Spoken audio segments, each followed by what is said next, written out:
Today we're going to be looking at winding Spinster's daughter. When we get this from the mill, there are two different types of dyer's knots that are going to be holding the skeins together. So we're going to take a look at each of those in detail.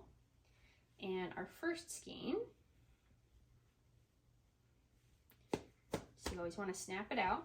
Now as you can see, I've got some strands that are kind of crisscrossing over here. So I'm going to want to keep snapping it until those line up just nice and even.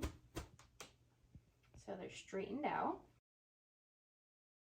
I think that looks pretty good. Go ahead and put it on our Swift. So this first tie holding it together is just a tie that goes all the way around the yarn. I can just cut that right off.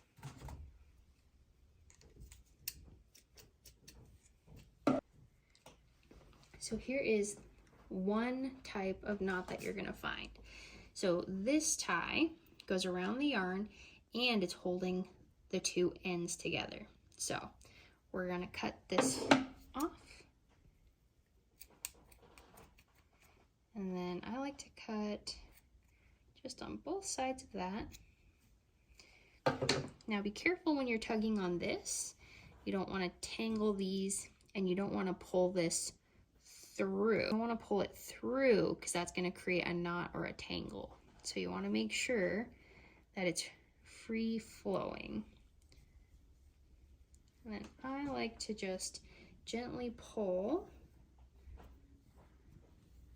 and make sure that it's going to come off of the Swift fairly easily. It's looking really good. It is coming from the inside, and sometimes what you can do is you can turn it over.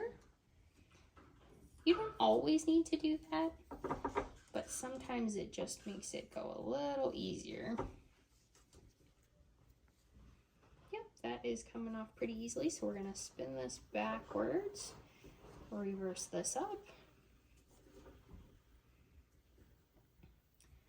Now we can bring it over to our winder.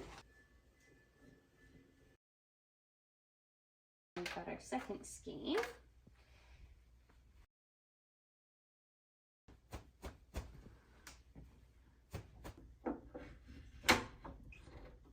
Here we have the tie that goes all the way around, so I can cut that.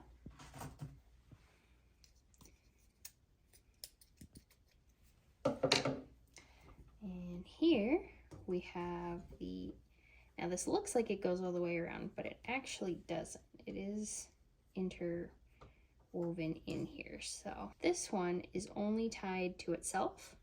The actual knot tying the threads together is over here. So we can cut this without having to worry about